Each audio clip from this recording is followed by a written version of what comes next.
Sila sa Soberano pala. Akala ko ako eh. Huwag kayo mag-alala guys.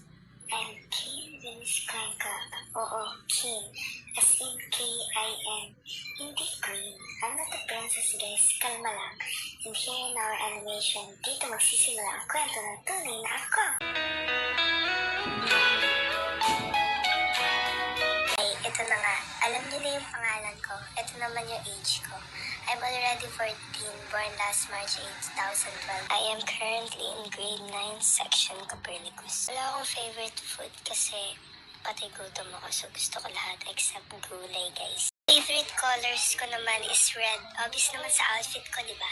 Pati na rin purple. Favorite K-pop group ko is BTS. Lalo na si VT. Ang puhi niya. Asawa ko yun eh. Kaya naging favorite ko rin yung purple dahil sa kanila. Yun kasi yung color team nila. Hindi nyo alam, no? Now you know. Ang pangarap ko sa buhay, maging tambay na kumikita na walang ginagawa. Charot! Pero gusto ko talaga maging IT or computer engineer kasi malaki raw sahod dun.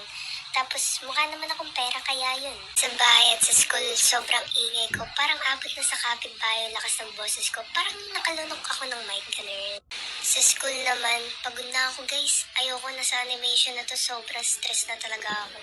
Parang gusto ko na lang magpakain sa lupa, ganun mga atake ko. Pero wala eh, kailangan tapusin to. I'm also a servant of God. Catholic po ako at sobrang proud ako dun. Mabait naman kasi akong tao eh. Masaya naman ako sa buhay ko, sobra. Halata naman sa mga sinasabi ko, di ba?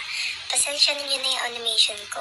Marami pa sana akong gustong sabihin, pero sa personal na lang, wag na dito. Hirap na talaga ako. Awa na lang. Yun lang guys, salamat sa panonood.